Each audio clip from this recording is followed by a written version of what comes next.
말도 많고 탈도 많았던 차기 전투기 사업, 결국 F-35A로 낙점이 됐지만 논란은 끝나지 않고 있습니다. 대체 뭐가 문제인지 전문가와 함께 자세히 알아보겠습니다.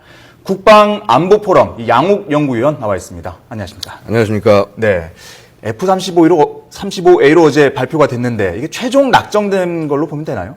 공식적인 것은 아직 아닙니다. 네.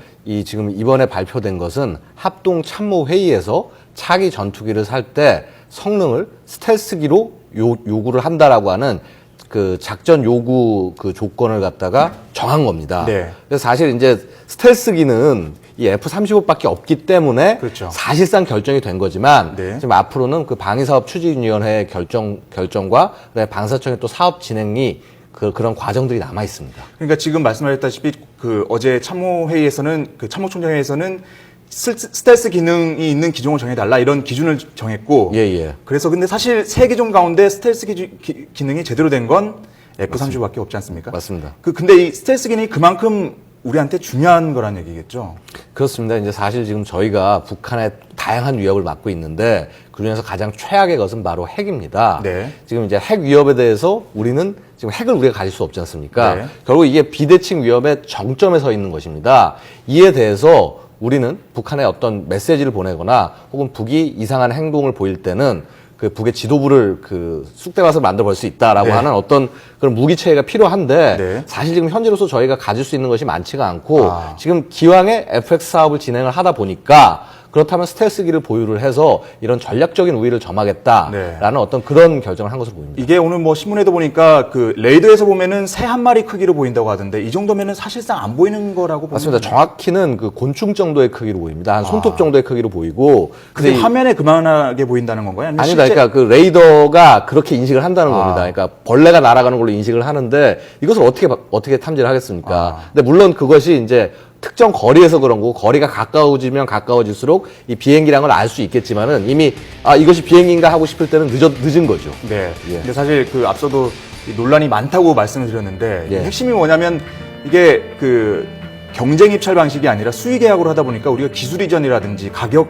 경쟁에서 우리가 좀 불리할 수 있다라는 얘기 아니겠습니까? 그렇습니다. 이 사실은 이제 이 구매 방식의 문제가 없을 수 없습니다. 근데 이것은 이 기체가 가진 한계인 겁니다. 네. 왜냐하면 F-35라고 하는 것은 미국이 앞으로 내세울 차기 전투기의 핵심 중에 하나입니다. 네. 근데 미국은 여태까지 어떻게 무기를 어떤 식으로 판매를 하냐면 이런 첨단 무기의 경우에는 반드시 FMS 방식, 그러니까 네. 대외 군사 판매 방식을 아니면 판매를 하지 않습니다. 네. 그러니까 왜 그렇게 하냐 하면은 보통 무기는 국제 특허 같은 걸 출원을 안 하지 않습니까? 네. 그러니까 자신들의 기술을 보호하기 위해서 이런 정부 간 구매 방식으로 하고 네. 그다음에 어떤 내용이나 기술들을 보지 못하게 하기 위해서 이런 방식을 쓰고 있는 겁니다. 그러면 기술 이전은 사실상 불가능하다고 봐야 되는 건가요? 사실상 그 업체에서 아무리 업체가 주고 싶다고 하더라도 미국 정부가 이것을 허락할 가능성이 매우 낮다라는 겁니다. 근데 이게 뭐냐면은 한국형 차기 전투기 사업하고도 관련이 됐기 때문에 지금 논란이 되고 있는 거 아닙니까? 맞습니다. 그러면 사실 이쪽에도 영향이 좀 있다고 봐야 되겠죠.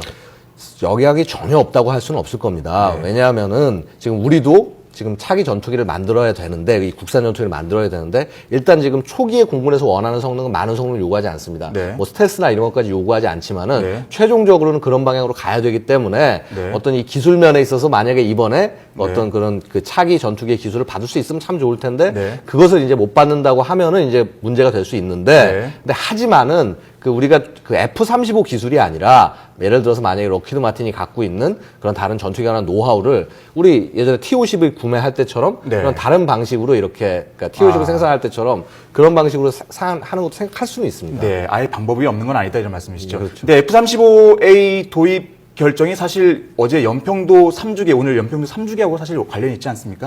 이게 전력 증강 차원에서 어떻게 보면은 전투기 도입도 결정이 된 거라고 볼 수 있을 텐데. 예, 그렇습니다. 아까도 잠깐 말씀드렸듯이 이 북한의 핵 위협뿐만 아니라 지금 방사포나 안 그러면 이런 굉장히 다양한 비대칭 위협에 네. 대응하기 위해서 지금 우리는 킬체인이라는 것을 준비를 하고 있습니다. 근데 이 킬체인을 하기 위해서는 중요한 것이 탐지도 하고 공격하는 다양한 자산들이 필요한데 네. 공군에 있어서 사실 그런 것이 없습니다. 그러다 보니까 이 킬체인을 좀 더 명확하게 하기 위해서 왜냐하면 전쟁 초기에는 네. 적의 방공망이 살아있지 않습니까? 이런 방공망을 네. 뚫고 들어가서 작전을 하려고 하면은 결국 네. 스텔스기가 필요하기 때문에 네. 결국 이렇게 스텔스기를 도입을 네. 하고 이것이 어떻게 보면 네. 북에게 매우 강한 경고의 메시지가 된다는 겁니다. 지금 화면에 나오는 게 지금 그 연평도 포격 도발 이후에 우리 전력 증강 상황이거든요. 예, 그렇습니다. 이 중에서 지금 스파이크 미사일, 뭐 구룡, K9 모두 화력 차원에서 좀 보강을 했다 이렇게 보면 되겠죠. 예, 화력이 보강된 것은 매우 긍정적인 일인데 네. 그 스파이크 미사일 같은 경우도 아주 뭐 정밀하게 그러니까 네. 1m 정도 크기의 어떤 창문까지도 뚫고 들어가서 네. 타격을 할 수는 있습니다. 네네. 하지만은 지금 중요한 것은 조금 더 먼 거리를 좀 타격할 수 있는 체계. 그러니까 스파이크 미사일이 지금 한 사거리가 25km 정도 되는데 네.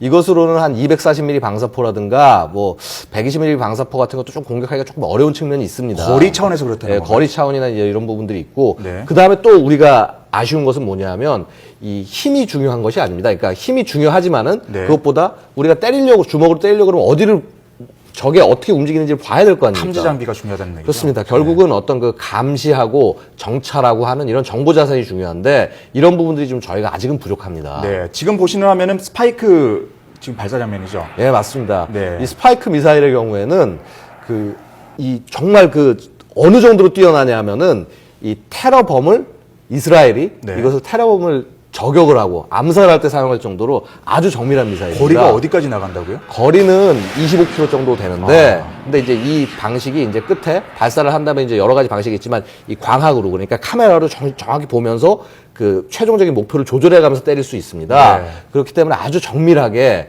예를 들어서 이제 뭐 차량에 정확히 명중시키고 네. 전차에 정확히 명중시키고 창문 안으로 정확히 명중시키고 이런 것이 가능하다는 겁니다. 아, 네. 알겠습니다. 이런 가운데 지금 북한에서 무슨 얘기가 나왔냐면요. 지금 예. 3주기를 맞은 가운데 이 청와대 불바다 발언이 나왔습니다. 예.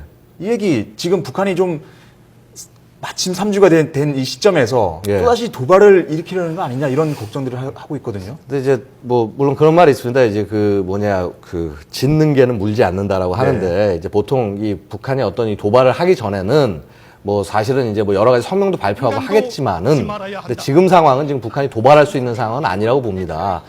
그리고 이 발표한 주체가 서남 전선 사령부 명의로 발표를 했습니다. 노동당이나 이런 중앙기구에서 발표를 한 게 아니라 그래서 어떤 자신들의 그 대비 태세를 밝히기 위한 어떤 그런 정치적인 멘트라고 네, 봐야지 어떤 군사적인 멘트라고 보기는 좀 어려운 것 같습니다. 네. 지금 아까 그래픽 가다가 다 못 봤는데 북한 같은 경우는 지금 전력 증강을 계속 하고 있지 않습니까? 예, 물론 그렇습니다. 지금 네. 북한이 가장 대표적으로 우리 연평도, 우리 군 기지를 공격했던 것은 방사포입니다. 네. 이런 방사포를 지금 122mm 방사포를 50에서 60문 정도 늘리고 있고요. 그 다음에 거의 수도권, 김포 지역을 전부 포함을 하는 240mm 방사포도 지금 배치를 해놨습니다. 네. 그래서 결국에는 가장 중요한 게 북한이 과연 또다시 서해에서 도발을 일으킬 가능성이 있는가 없는가 이 부분에 대해서는 어떻게 지금 사실은 그것은 우리 과거의 흐름을 한번 읽어봐야 됩니다. 네. 그러니까 지금 이제 2010년도에 천안함 처음에 격침이 있었지 않습니까? 네. 이때는 원점을 저희가 쉽게 알 수 없었기 때문에 굉장히 이제 국내에서도 굉장히 의아했었습니다. 네. 그리고 그 다음에는 이 정도면 되겠구나 해서 이제 연평 포격까지 한 건데 그럼 과연 그 이후까지 어느 정도까지 도발의 수위를 높일 것인가는 그건 우리의 대비 태세에 달려 있다라고 생각을 합니다. 네, 결국에는 우리가 얼마나 잘 준비를 하냐에 따라서 이 북한의 도발 가능성도 전망해 볼 수 있다 이런 말씀으로 얘기를 하겠습니다. 맞습니다. 오늘 말씀 여기까지 듣겠습니다. 고맙습니다. 예, 감사합니다.